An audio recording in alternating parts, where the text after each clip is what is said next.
Kami sekeluarga, bapak saya adalah orang yang paling suka memelihara anjing dan berburu. Kami ada masa kanak-kanak saya,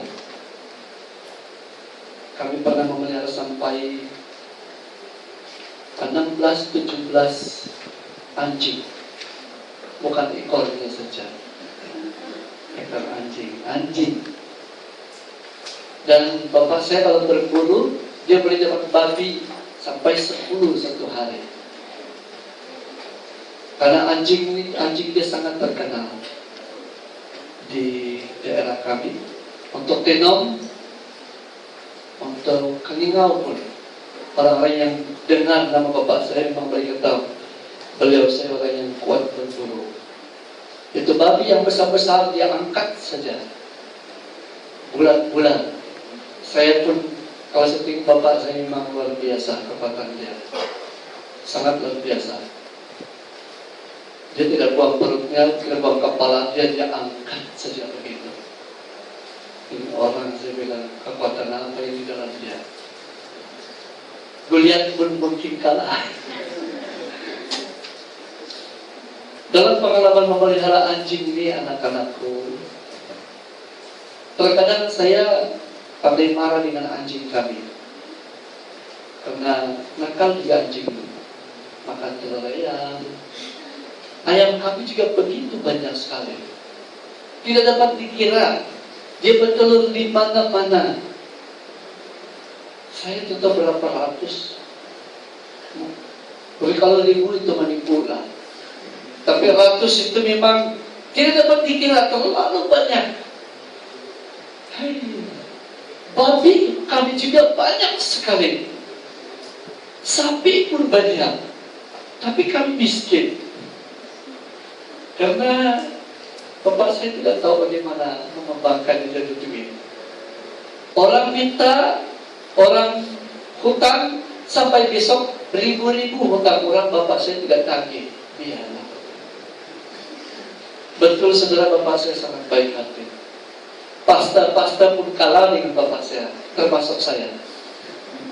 Murah hati luar biasa sampai hari ini. Mereka adalah orang tua yang saya sangat kagum bila berbicara tentang keadilan dalam hidup. Bapak mama saya. Waktu itu bapak saya belum berbapak. Sekarang bapak saya sangat baik. Oke, tinggalkan orang tua ini kepada anjing. Anjing kadang-kadang nakal mencuri makanan. Kalau terlalu lapar, disuruh turun dari rumah, karena rumah kami panggung, disuruh turun, tidak mau. Paksa saya betok kayu yang dibelah kayak api itu saya pakai pukul. Kadang-kadang tuh anjing, begitu dia. Terkadang kita sepak, dinding sana. Beberapa lama tahun kemudian, saya sudah kawin ini. Baru saya pikir balik, anjing kami ini terkadang diabaikan makan dia, dikasih nasi basi, basah, bukan yang panas. Tidak diperdulinya, dia tidak dihargai, tidak dihormati. Tetapi yang saya lihat, yang saya sadar, anjing yang baik ini sangat setia. Kalau ada orang pergi ke rumah, anjing ini duluan membela, walaupun perutnya masih kosong. Dia hadapi itu musuh. Dia katakan langkah dulu mayat. Pada suatu ketika saya pergi di ladang. Ladang kami jauh dari rumah. Ladang namanya ladang itu di hutan, bukan sawah. Tanah bukit. Mau 1 jam jalan kaki. Saya pergi usir monyet, makan padi. Satu tempat, waktu saya balik, anjing kami menggonggong. Kali gonggong saya pergi, saya pikir ada babi kah, apakah. Saya masih kecil dari mainkan saya waktu itu. Saya tengok anjing itu buat bulatan, seolah-olah ada binatang yang dia gonggong di tengah-tengah. Saya tengok tidak ada, tapi saya dengar suara, cek. itu. Langsung saya merinding. Ini hantu. Hantu hutan. Kamu tidak tahu itu hantu hutan? Betul. Saya sudah biasa ikut bapak saya. Gonggong tidak ada, begitu bukanya itu, mau gigit begitu, tapi tidak ada yang saya nampak, tapi ada bunyi suara, gitu. Merinding bulu saya, langsung saya lari tinggalkan anjing, kesian nanti dia makan mie anjing. Langsung saya katakan, hei, pulang, begitu saja. Terus saya lari, anjing juga tinggalkan tempat itu. Anjing itu membela. Ketika binatang lain pergi rumah kami, baik dia buaya ular, biawak, ular pergi makan ayam. Ini anjing kerja keras siang dan malam. Kalau dia tertidur dan tercium ke bau binatang yang jahat, dia akan bangun. Hujan pun dia gonggong di hujan itu. Datanglah Bapak Yesus. Kadang-kadang ular sawah besar. Pernah bapak saya dapat ular sawah besar sekali. Cepat, panjang sekali. Makan ayam. Orang kampung ketakutan timur itu ular. Dia seperti anaconda. Sekarang sudah tidak ada ular yang besar-besar lagi. Apa yang saya ingin ceritakan di sini? Dia anjing. Dia selalu melihat hal-hal yang positif dari Tuhan. Dia belajar tentang kasih sayang bapak saya. Bapak saya memang penyayang lah. Sayang anjing. Kalau saya pukul anjing, dia marah. Kenapa? Apa salahnya? Karena dia pukul juga. Saya ingin tanya kita, apakah anjing punya perasaan? Apakah anjing punya pikiran?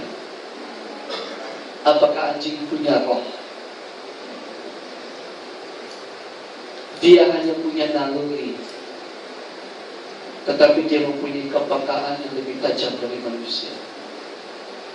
Dia mempunyai kesetiaan yang lebih tinggi daripada kita manusia. Waktu saya renungkan itu, betul-betul hati saya hancur. Saya menyesal. Kenapa kadang-kadang saya pukul anjing tidak bersalah. Pukulan pun pukulan, tapi janganlah pukulan itu seberat dengan pukulan yang dia tanggung. Kesalahannya kecil, kalau dipukul-pukul sampai au begitu mau mati. Tapi dia tidak pernah berubah setia dengan kami. Walaupun saya jahat, kalau saya panggil berjalan, semua ikut. Setia, sangat setia. Banyak orang menjadi pengikut Kristus, tetapi tidak sesetia anjing ini. Ketika dia kekurangan sedikit, dia mulai persalahkan Tuhan, atau mempersalahkan bapak atau mama, atau mempersalahkan orang di depan, di belakang, di kiri dan di kanan. Banyak alasan yang kita coba cari untuk menyelamatkan kita, melindungi kita dari kesalahan, atau untuk menyelamatkan kesalahan manusia itu sendiri, supaya kesalahan itu tetap aman, hidup mereka juga aman. Tetapi anjing tidak. Dia senantiasa polos, terbuka. Pagi hari ini, Raja Salomo pernah mengajar orang yang malas pergi belajar kepada semut. Karena semut itu mengumpul makanan pada waktu panas, siang malam bekerja, tidak berhenti, siang malam. Kemudian pada waktu hujan seperti ini, dia tahu hujan akan turun. Semua masuk dalam rumahnya, duduk, minum kopi, makan roti, goyang kaki. Anak-anak, main hati-hati, jangan gigitnya terlalu kuat, nanti putus kaki abangmu. Itu semua. Semut pandai mentaati kuingnya. Pengikut-pengikut ini setia kepada kuing. Di mana kuing berada, semuanya datang di situ dan membawa makanan dekat kuing. Saya tidak tahu pasti karena saya tidak mengerti bahasa semut. Apakah kuing yang memberi arahan, simpan makanan itu di sini, di sana, di sana, di sana. Tetapi bila kita buka, saya pernah bongkar satu tanah mungkin besar, bukan sekali, selalu karena banyak di kampung. Saya tengok itu begitu sistematik itu rumah semut. Dan ada tempat tertentu itu tempat untuk makanan. Dan ada telur di situ, ada anak-anak kecil. Ternyata ada makanan khas untuk anak-anak, ada makanan untuk orang yang agak tua, remajanya, pemudanya, ada makanan untuk orang yang tua. Lain makanan untuk kuingnya. Di tempat kuing ada penjaga-penjaga yang setia. Pagi ini anak-anakku yang remaja, Uncle mau, Bapak mau ajar kita tentang mengikut Kristus. Mengikut Kristus itu bermakna dimanapun kita berada, kita bersama dengan Dia. Ya, mengikut Yesus bukan berarti karena kita pergi sembahyang. Oke, orang Kristen itu pergi sembahyang ikut Yesus, gitu. Karena dia aktif pelayanan, itu yang disebut mengikut Yesus. Aktif kegiatan gereja itu yang mengikut Yesus, bukan. Mengikut Yesus itu dalam keadaan apapun, dimanapun dia bersama dengan Tuhan Yesus. Oke. Karena itu jangan kemana-mana pikirannya. Jangan dulu ke homo kerja rumahnya. Ya. Dengar apa yang akan cakap pada pagi ini. Mari kita buka kitab di dalam Matius pasal 6 ayat yang ke-10.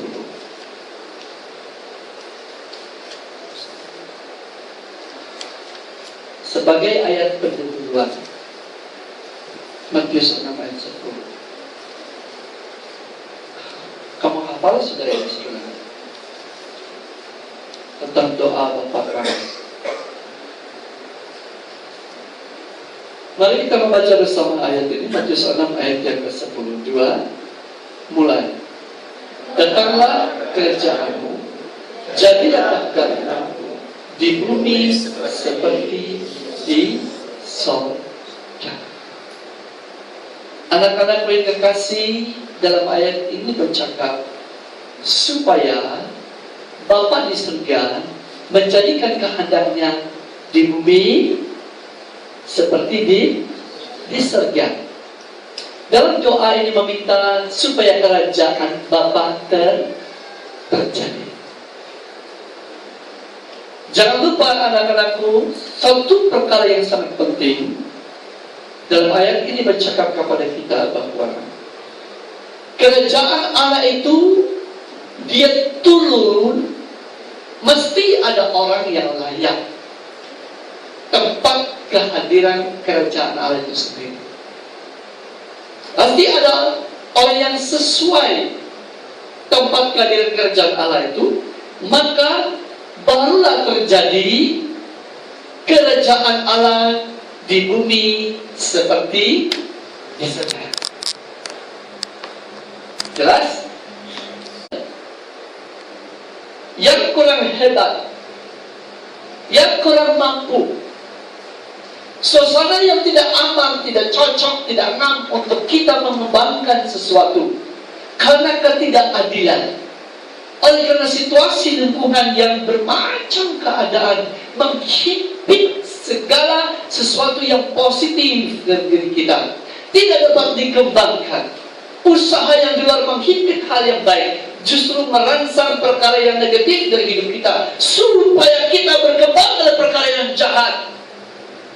Tetapi ketika kita berdoa,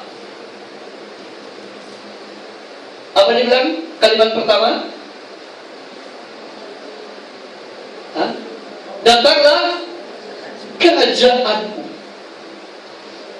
Ketika kita katakan datanglah kerajaanmu, maka kerajaan Allah itu datang menguasai segala situasi yang merugikan hidup kamu sebagai anak-anaknya, ya, dan merugi hidup kita, yang menghancur masa depan kita. Maka kerajaan Allah itu datang bukan memerintah Anda supaya Anda menjadi kulitnya, tidak. Tetapi kerajaan Allah itu datang membawa damai sejahtera. Sekali lagi, kabar baik itu membawa damai sejahtera. Damai sejahtera itu membawa keamanan, membawa keselesaan, membawa kestabilan, membawa kemakmuran, mengembang perkara yang baik dan mematikan perkara yang jahat yang merugikan kehidupan kita sebagai anak-anaknya. Itulah kerajaan Allah, itu sifat kerajaan Allah. Sebab itu dikatakan 1 Yohanes pasal 3 ayat 8. Baca. Bukan bicara. Karena kalau sejuk hujan ini bikin kita ngantuk. 1 Yohanes pasal 3 ayat 8, maka saya suruh kamu baca. 1 Yohanes pasal 3 ayat 8. Michael dan Jenny yang baca. Berdiri kamu dua. Berdiri. Nanti akan kira satu anak Tuhan itu. Ya kan, berdiri kan? Jenny berdiri. 1, 2, 3. 1 Yohanes pasal 3 ayat 8. Nah, 1, 2, 3.